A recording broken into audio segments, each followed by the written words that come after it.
suits where one prosecutor tagged another. They're all insisting on these trials occurring before the election.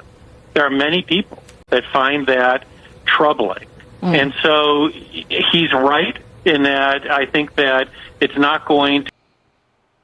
That was actually the judge. That's actually the judge cheesing it up for the cameras. And so President Trump, unbelievable, recognizing that this is really what they're doing, is they're coming after him to try to keep him from getting elected president again. That's what this is all about. I think he purposely and very appropriately made his voice heard. And as we look at this image of the judge, I've never seen anything more inappropriate in my life of this judge being, smiling like the cat that got the canary here, because his political wish has come true. So far for this case. But this is a legally baseless order that he has already entered. We know what he's going to do after the fact. It's going to be more legally baseless arguments and decisions from this judge that I am confident that at the end of the day will be reversed by the courts of appeal. And what the previous... Okay, that one slightly makes your blood boil, to be honest with you. These clips of the judge preening for the cameras kind of got me a little angry, slightly angry.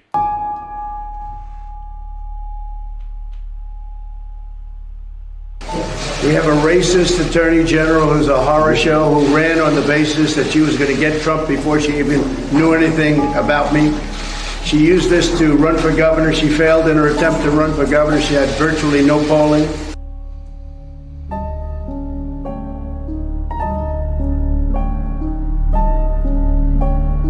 She came back and she said, well, now I'll go back to get Trump again. And this is what we have. It's a scam. It's a sham.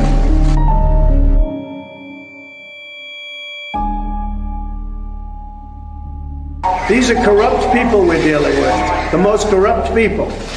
We have a great company. I built a great company. It's got tremendous value. It's got some of the greatest real estate assets in the world. And now I have to go before a rogue judge. I don't think the people of this country are going to stand for it. If I weren't leading in all the polls, or if I weren't running, I wouldn't have any of these cases. I wouldn't be seeing you this morning. But this is a disgrace, and you ought to go after this attorney general. Businesses are fleeing New York because of horrible, horrible attorney generals. I say one name, Donald Trump. That should motivate you. Get off your ass and vote. Will you sue him for us? Oh, we're gonna definitely sue him. We're gonna be a real pain in the ass. He's gonna know my name personally.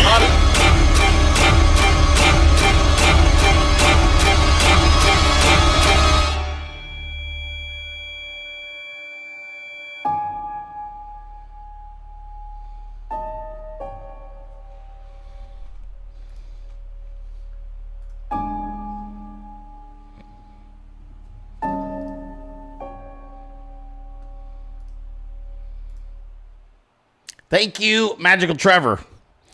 That was a really good summation and a great Hallow meme. Okay, let's talk about this. Because it's all bullshit. But I don't think you guys really appreciate or understand. When I say it's all bullshit, I don't think you fully are maybe grasping what I'm saying. The whole fucking thing is a gigantic cesspool of bullshit. The law is a suggestion. There is no law in this country. There's none. It's fucking comical. It's silly. Rules and laws are for poor people, for normal Americans. It is not applied to the elites. It's not applied to people of significance and prominence at all. President Trump is being basically put through the ringer because he decided to take on the entire establishment, both sides of the aisle, on behalf of you and me. And so what they are showing him is they're like, okay, now we're going to show you what happens when you go against us.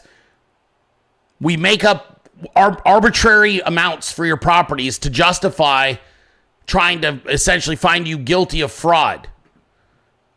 We couldn't find you guilty of fraud based on your actual valuations of the assets, because your assets are worth so much more than you actually stated. So instead, we're going to arbitrarily come up with new valuations for your properties, then deem that you've been committing fraud for decades, seize as much of your properties and your business as we can, remove and seize your assets in New York. I mean, this is the definition of bullshit. It's post-justice America. And I've been telling you guys for a long time, people don't make or create things anymore.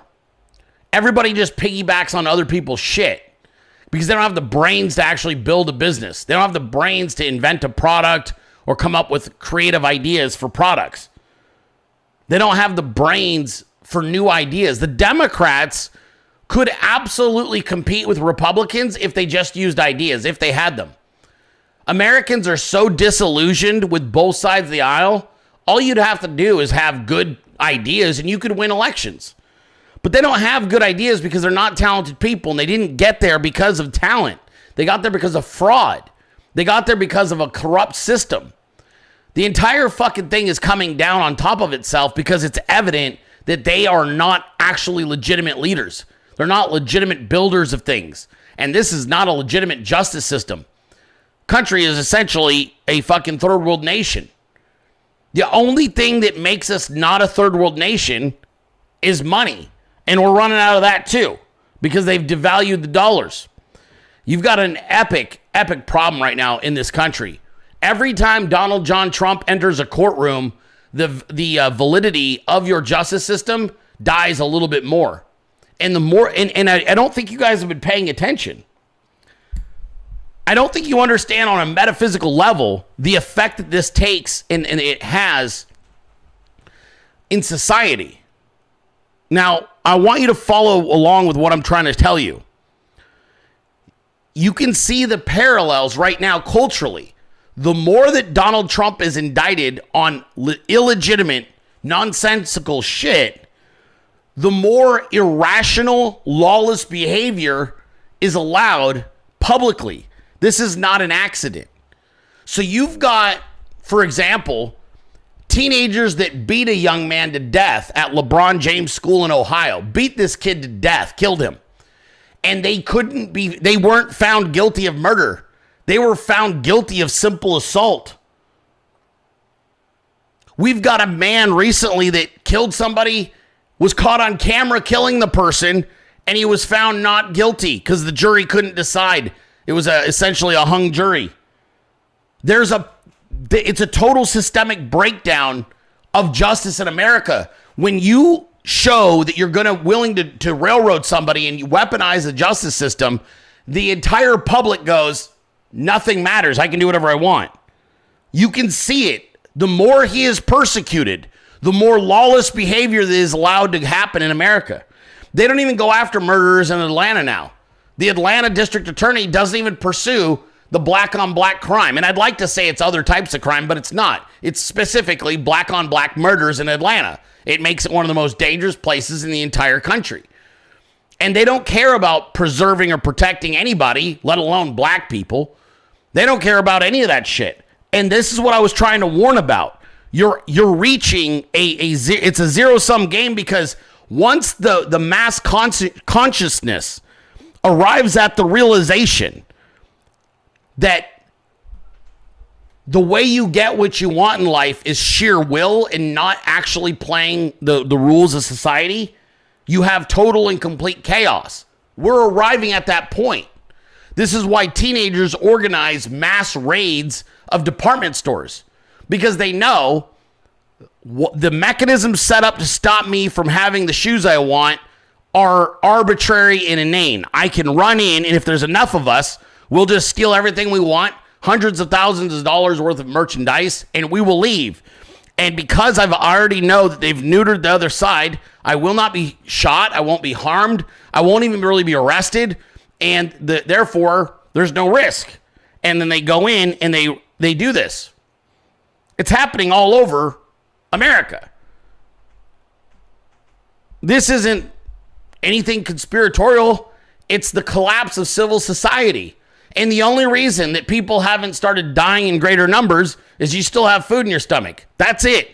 You are 3 fucking meals away, 3 missed meals rather away from a total collapse of American society. It's not more than that. If you guys don't believe me and you went to the grocery store tomorrow and all of the shelves were empty and they said, we're going to try to have more tomorrow, but by the next daybreak, that morning, the civil society would have broken down. As soon as anybody even starts to believe there's not going to be food in those shelves the next day, they're going to start carjacking fucking food trucks. You're literally one day, 3 fucking meals away from the end of America, and people think it's a joke. It's not. It will be one day they go, oh my God, we're running out of food. And that'll be that.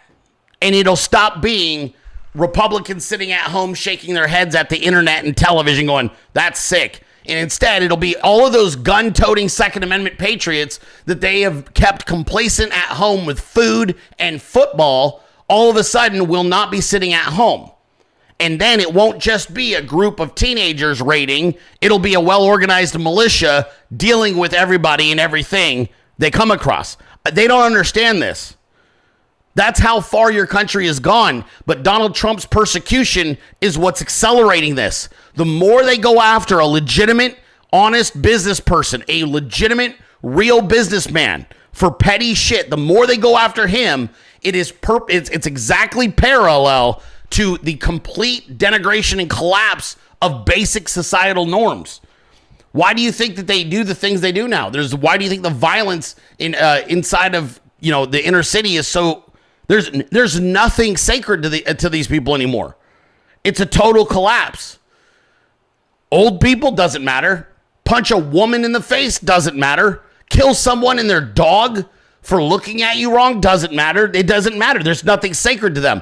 They're murdering their own mothers. Those stories come out every day. People are murdering their own family members over our inane, arbitrary shit. But it's all parallel as you watch Trump being persecuted by political fucking figures. It's parallel because if you can only choose to do one thing, you can't clean up the streets and the criminality and persecute your political opponents. Nobody has that kind of time. You have to do one or the other. And so what they've opted for is surrender the streets to the hoods and the criminals, focus all of our resources and money onto getting Donald Trump. And that's where you're at right now. Oh my God, it's already MAGA commerce time.